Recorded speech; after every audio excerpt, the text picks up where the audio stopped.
sidang kemarin itu. Gimana tuh? Kenapa? Tentang sidang Nikmir, aku ketinggalan nih. Ketinggalan di awal. Tentang sidangnya Nikmir. Iya. Yang mana tentangnya sidang? Yang huru hara yang di Itu kan sama JPU-nya. Itu sudah biasa dia seperti itu. Jadi nggak heran, saya hanya bisa mendoakan ibu-ibu JPU agar agar mempunyai mental yang kuat. Kalian lihat sendiri didoxing di depan ramai-ramai, dibully, dan saya yakin sekali, 1.000.000% yakin sekali negara nggak akan kalah sama kita. Tapi melihat kan dia sampai yang tadi kakak bilang tuh nangis lah, terus sempat pura-pura sakit seperti yang sebelumnya gitu kan, yang pernah terjadi gitu. Kamu yang bilang ya seperti Enggak, maksudnya, yang sudah sebelumnya, artinya apa? Kita paham bahwa terdakwa ini selalu berulah seperti ini kalau di persidangan. Yang diserang dulu kan melempar dokumen, masih banyak tuh di sosmed, malah saya yang memungut kan, jejak digitalnya masih ada. Jadi bukan hal yang baru untuk kita untuk kita surprise gitu. Ini udah ya tinggal 2, saya bilang pura-pura pingsan sama sakit kan udah, pura-pura sama lupa ingatan. Itu aja yang belum ditunjukkan ya. Tapi kalau bawa arkannya juga udah diduga sebelumnya oleh Sudah diduga, saya sudah diduga. Artinya strategi terdakwa ini udah di luar kepala Kak Fitri ya, sampai akhirnya menanggapi hoax dan menanggapi berita-berita ini santai aja, santai itu. Karena sudah tahu bahwa ini yang akan terjadi. Iya, ya makanya saya sangat disayangkan. Mungkin follower-followernya ini menolak untuk fans-fansnya ini menolak untuk fakta ya, bahwa memang yang diidolakan itu ulahnya selalu seperti ini. Tapi bagusnya sekarang kan netizen Indonesia udah mulai cerdas ya. Kalau zaman dulu kan masih tuh pro semua, kalau sekarang kan saya lihat udah, oh ini yang benar, ini nggak benar. Itu ya. lagi nggak? Mau pergi nih? Ini baru datang. Ada yang baru datang, mau nanya lagi nggak? Ayo. Nanya nih. Tolong cetin lagi om. Mau nanya apa lagi? Mau nanya yang pura-pura pingsan. Kesimpulan.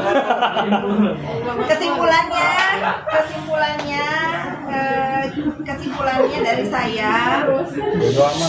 Ayo kita sama-sama belajar untuk pintar ya, jangan terbawa drama-drama di persidangan yang nggak boleh pakai rompi lah, yang marah-marah lah. Ya kita harus belajar itu. Kalau misalnya terdakwa ini memang mau keadilan, harusnya dia stop membuat ulah-ulah yang bisa mengganggu jalannya persidangan. Makanya Bapak Hakim kan, saya kan pernah datang tuh, fokus gitu. Itu udah sebetulnya dinasehatin harus biar dia dipaham. Tapi Kak, tentang yang laporan angkanya kita ke KPK itu Sudah tadi kamu boleh. Ya itu bagus ya, kalau misalnya ada, kan dia akhirnya nurut kan, katanya kan deskripsinya suruh nepos lapor ya. Berarti dia masih dengar, itu harus seperti itu gitu, karena pelapor pun kan dirugikan dengan berita ini ya, memang harus ditangani secara serius ya. Jangan sampai melebar bolanya kemana-mana, karena saya yakin 1.000.000% pelapor ini tidak melakukan hal-hal yang seperti itu. Tapi kan mulai berhenti KPK juga sudah lapor ke KPK juga. Udah kan dia mah selalu begitu, kalau bisa lapor ke Putin dia lapor ke Putin. tapi itu semua bentuk gertakan nggak sih Kak? Saya nggak tahu gertakan atau enggak, yang pasti kan ini bukan lagi syuting ya, ini tuh sidang benar, diuji nanti kebenarannya seperti apa. Ya boleh mungkin sarannya nanti terdakwa, kalau misalnya kan ngetek Pak Presiden nggak digubris, ngetek siapa nggak digubris, ke Putin mungkin digubris. Dia dikasih warga negara sana. Kak, tapi banyak spekulasi di luar ini bahwa rekaman tersebut adalah buatan, dan banyak juga Saya pastikan itu buatan. Saya pastikan itu buatan. Karena ada orang yang mengancam Dr. Reza untuk meminta imbalan kan sebelumnya. Bahkan menyuruh saya meminta. Orang tersebut apakah dari maksudnya netizen kalau saya panggilnya itu, kalau terdakwa ini kan nominalnya gede ya, maksudnya memeras itu nominalnya gede. Kalau yang punya rekaman ini kan nominalnya diminta kecil, jadi saya panggil aja dia copet sosmed. Copet sosmed. Bang Hotman sampai ikut komentar juga nih sampai ke pengacara lain juga yang berkomentar. Ya bagus, benar. Bang Hotman. Bener, Bang Hotman kan udah bilang tuh fokus pembuktian dibantah, mana ada nggak itunya perjanjian endorse. Terus tadi juga saya sebelum turun lihat Bang Hotman bilang bertanya kalau memberikan uang untuk menutupi kejahatan. Masalahnya nggak ada kejahatan di sini Bang Hotman. Adanya itu dia diancam untuk apa? Untuk dirusak nama baiknya, dihancurkan kredibilitasnya. Kalau mengenai kejahatan pelapor ini nggak ada sama sekali. Skincare yang udah dibahas itu udah dibantah juga dan sudah dinyatakan kan itu emang bukan milik Gravitia ya. Itu produk kayak saya nih klinik di atas. Saya itu pakai produk dia juga dulu 2023 sebelum ditarik. Sekarang udah ditarik ya sudah nggak usah pakai lagi. Bagus kok di muka. Tapi perihal yang kemarin JPU merekam Ya mungkin tanggapan saya karena JPU ini kan selalu difitnah sama netizen ya. Kayak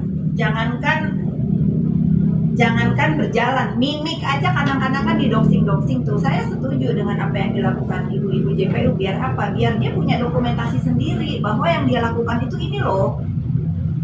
Coba kalau terdakwanya bersikap santun, tidak ngebantah, nurut aja, ikutin aja aturan persidangan itu, tidak akan pun terjadi seperti itu. Dia mau teriak, mau ngejerit, mau apa kan tetap keluar dari persidangan. Aturannya apa? Pakai baju oranye dan tangan diborgol kan? Semua juga kan begitu. Kalau dia mengikuti aturannya kan nggak akan terjadi keributan seperti itu.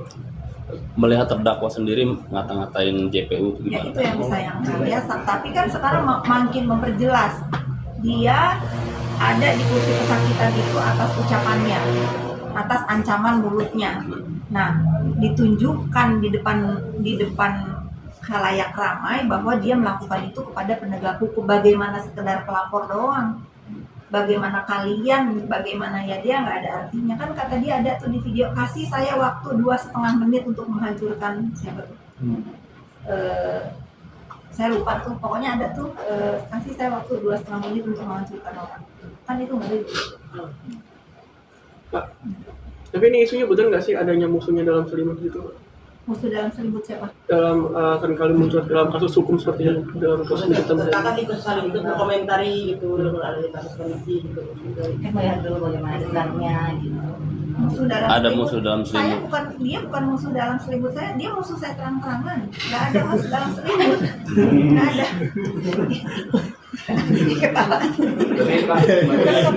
Ngapain sih musuh dalam selimut? Orang dia ngajak perang saya melulu, saya tidak ada musuh dalam selimut. Dia mengajak musuhan sama saya secara terang-terangan, dia duluan secara terang-terangan ngajak war. Ya sudah, kemarin kan saya diem, sekarang nggak bisa, saya lawan. Saya siap war sampai ke apa tuh namanya, nyawa di kandung badan ya. Kalau dia ngedoktrin saya siap terus membela harkat, martabat, harga diri saya. sempat kan kemarin akan nangis, tanggapannya gimana kan seperti Ya kalau anak kita nggak boleh, ya kasihan bagaimana harusnya seusia mereka ini kan punya kenangan yang indah. Ini libur sekolah harusnya diajak jalan-jalan ke pantai, ke mana, liburan. Saya melihat Arkana ini sudah 2 kali datang dari Cilo, datang ke ruang persidangan untuk menyaksikan ibunya dengan perbuatan yang sama. Apa, ITE, bullying, atau itu mulutnya. Ya kalau anak-anaknya jujur saya kasih. KPT ini kan Bang Hotman sendiri bilang kalau misalnya memang ada perjanjian endorsement seharusnya dibuktikan. Jika susah seharusnya bisa bersikap baik di muka pengadilan. Yang dia punya itu sekarang hanya bisa bersikap baik dan santun karena perjanjiannya itu tidak pernah ada. Jangankan di tulisan, saya tanya sama pelapor, jangankan tulisan seperti orang-orang taruh di endorse ya, ucapan pun tak ada gitu. Karena kalau misalnya saya juga punya klinik, kalau ngendorse orang itu kan ada SOW-nya tuh, gini itu tuh nggak ada. Intinya itulah. kemarin sempat dipanggil sama polisi itu gimana kak? Ngapain aja? Kenapa dipanggil sama polisi 2 kali? Saya tadi sudah katakan, saya baru menerima panggilan itu 1 kali ya. Tentu saya sebagai warga negara Indonesia yang baik, saya akan datang ya, walaupun sebetulnya yang berhak melaporkan itu saya. Saya tidak pernah memulai ya, tapi kali ini saya nggak mau melaporkan itu untuk apa? Untuk biar terdakwa fokus aja kepada tuduhan pemerasan dan TPPU ini. Saya masih apa namanya?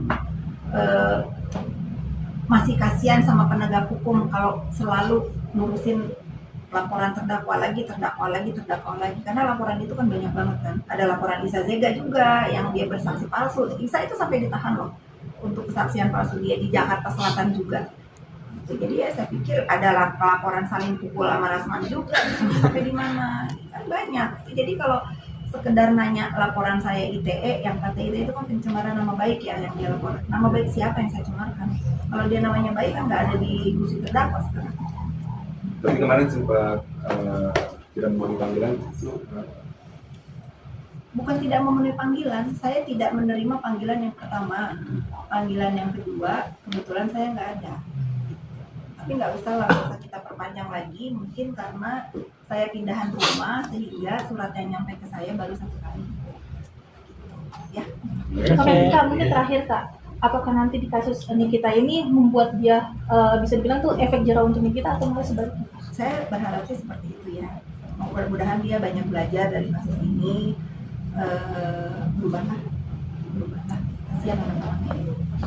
Oke, dan aku terakhir mau menyampaikan salam ke Bang Togar, salam tersangka yang di Bali ya. Semangat ya Bang Togar ya.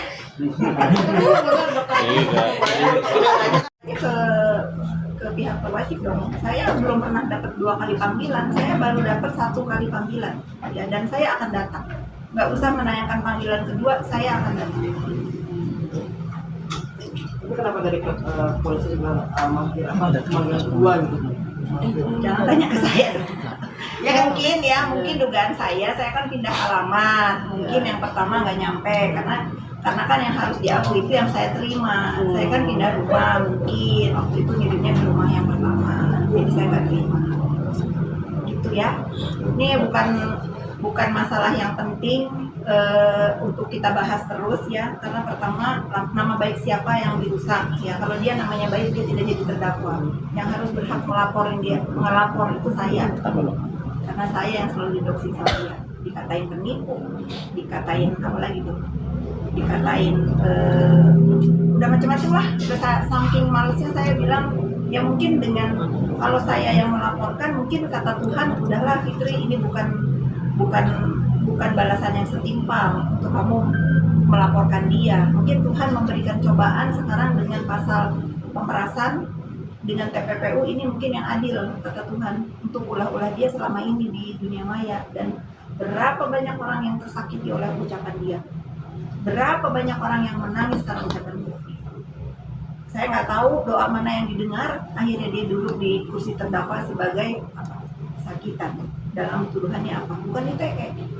Pencemaran nama baik mah ya sudahlah, mungkin nggak berimbang buat menjerat dia, yang memang harus pasal pemerasan dan TPPU ini. Jadi kita fokus aja kepada materi persidangan ini, karena jangan sampai digiring-giring opini. Betul kata Kodensu kemarin, nggak fair rasanya buat penegak hukum. Kita memakai hukum yang mana? Kita harus percaya kepada siapa?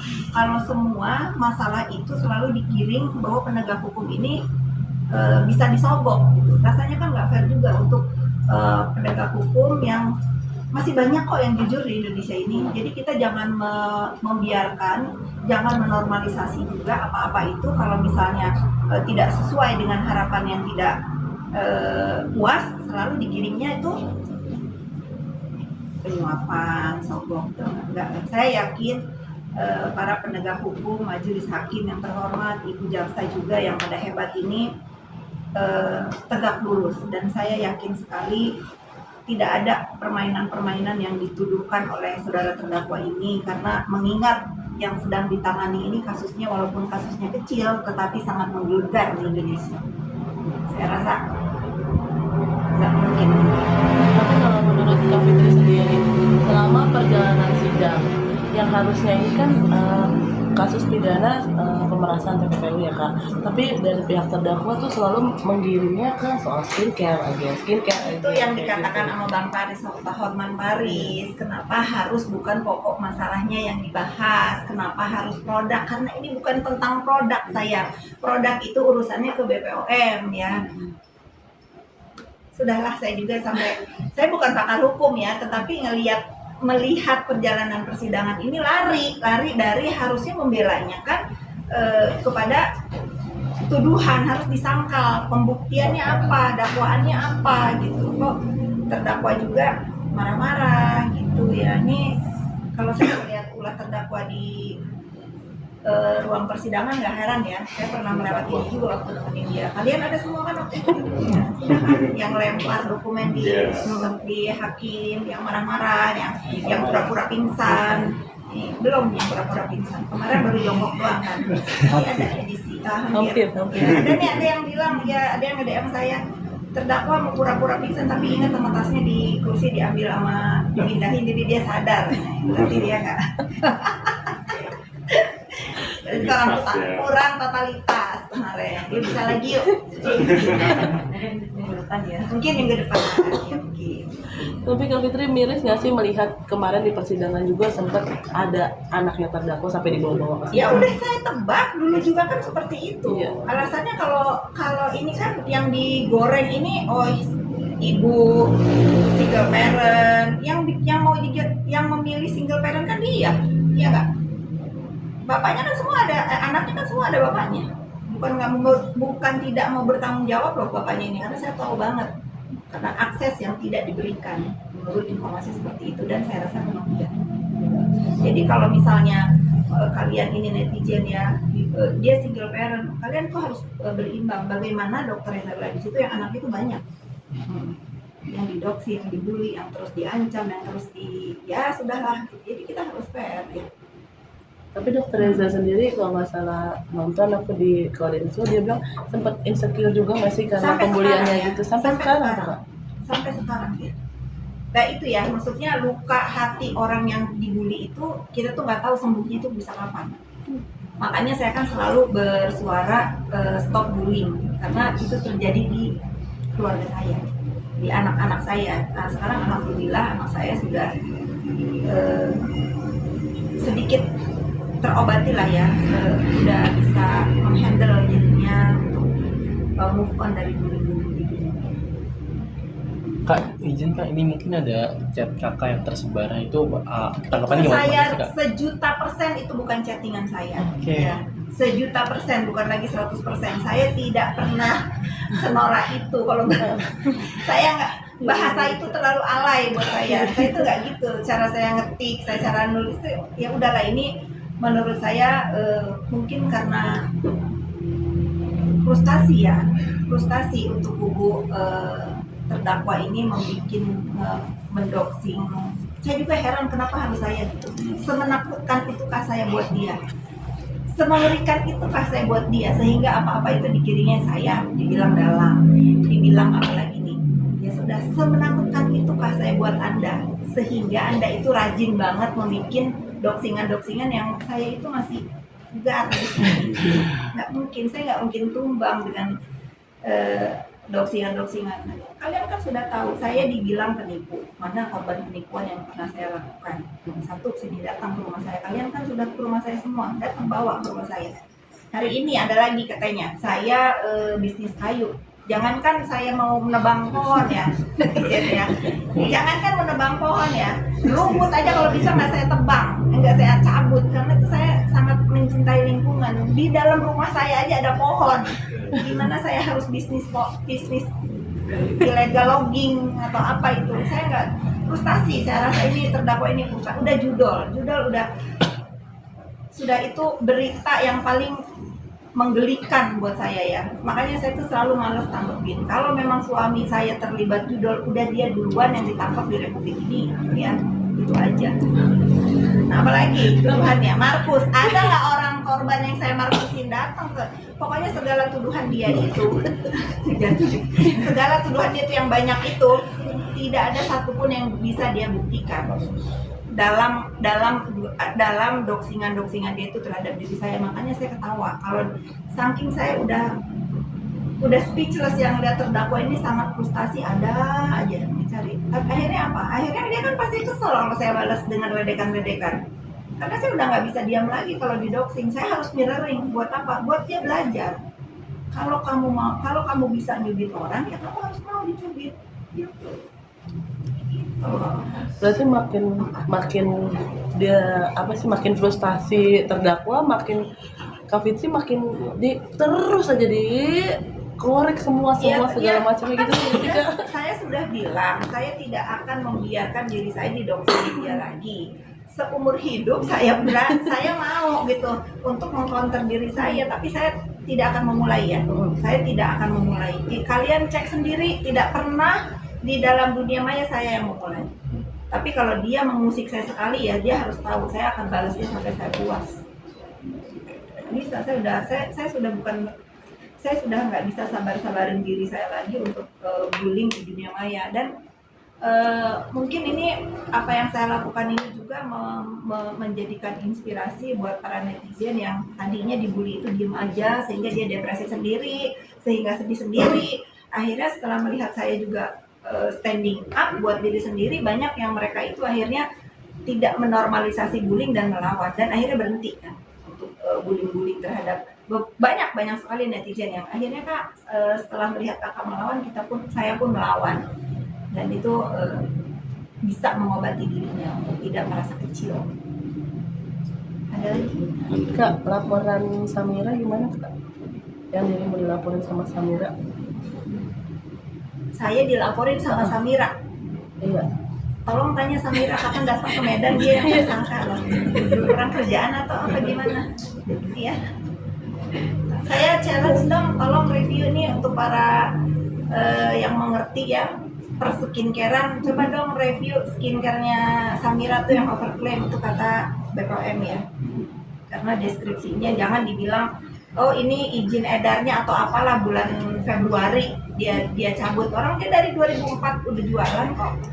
Jangan ngeles gitu, jangan ngeles. Ini untuk koreksi diri dia juga ya sebetulnya ya, ini kekuasaan Allah Subhanahu Wa Taala. Kalau dia membongkar atau mengusik usaha orang lain, Allah turun tangan. Untuk apa? Untuk membalas dia juga, karena apa? Dia nggak benar, dia sendiri kan nggak benar produknya. Apapun alasannya tetap aja diumumkan BPOM. Sip, aman?